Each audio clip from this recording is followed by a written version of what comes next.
What is the best electric shoulder massager? It really comes down to two main parameters. One is whether it needs to be plugged in, and the other one is how much pressure it can give before it stalls out. Today I'm going to show you which one of these three is the best, how to get full body massages without spending any money, and a few useful techniques so you can really get the most out of one of these devices. So this one right here is called eTech City. It's really nice because it doesn't have to be plugged in. However, whenever I apply a good amount of pressure, like especially right here, I just stalled it out. It stops working and I do not get the kind of pressure that I really want out of it. So that is a quick no on that one. This one here is called the Basic. It has to be plugged in, but it gives really good pressure.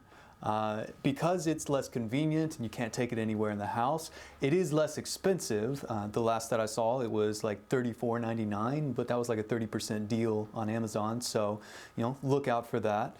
But the fact that you have to plug it in makes me not want to buy it, because you either need to be really lucky or you need to have an extension cord or something like that in order to watch it, or in order to watch TV while you use it. So this one doesn't work out for me. The Snail Axe it's the best of both worlds. It doesn't have to be plugged in, and it also gives really good pressure. Now the only downside to this one is it only has two speeds, whereas this one and this one, they both have 3 speeds. You can see this one's a little rowdier than the other ones. Turn that one off. But yeah, so if you don't really mind, if you don't need the convenience of being able to take it anywhere, then I would actually recommend this one because it gives just as good of pressure as this one, and it has 3 speeds. So that middle speed, I really like it. For this one, the slow is nice. It's really nice for that deep tissue work, but the fast is a little quicker than I would usually want. I would probably vacillate between the medium and the slow if I could.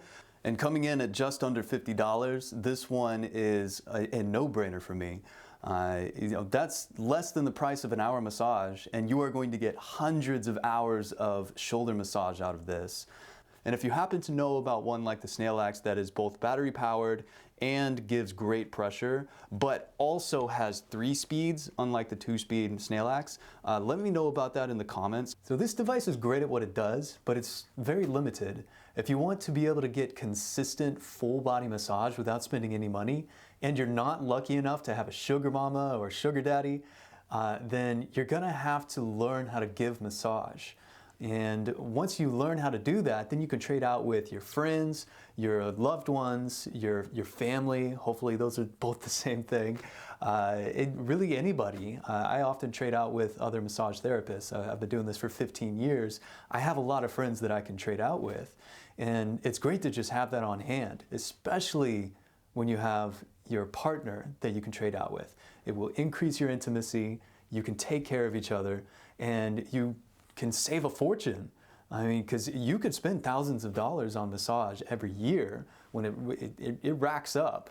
So go to stressorprofessor.com, look up the massage course, and just learn how to do this. Now, as to how to actually use this thing, the most basic way is to just have it right around your neck. You stick your hands through the loops and you just let the weight of your arms do the work for you. This is pretty good. It's very light pressure. If you want to increase that, you start to push down, you engage your triceps, and that's starting to feel a little better. I can only do this for so long though, because my triceps are going to start to get tired. But if I put them further through the loops, then as I push down, kind of round out the back and push down. At that point, I'm not using my triceps, I'm using the depressors of the shoulder. So the latissimus dorsi, the pec major, much bigger muscles all working in conjunction to create very deep pressure.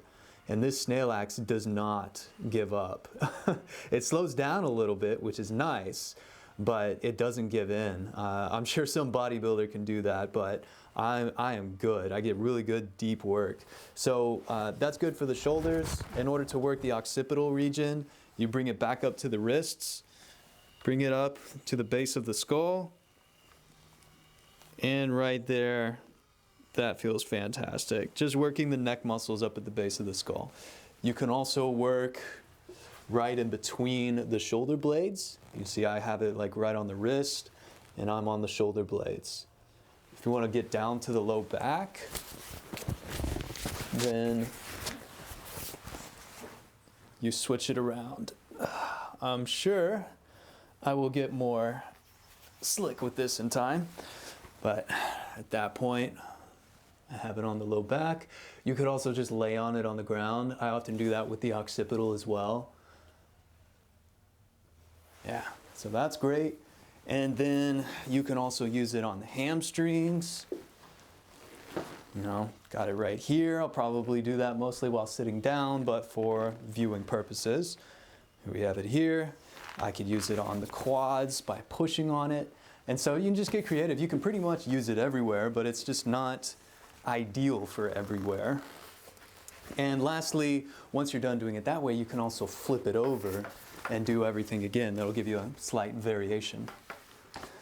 And if you have a tall-backed couch, you can use one of these very luxuriously, as at this point, I give my triceps and my shoulder depressors a break, and I use my low back to push into it.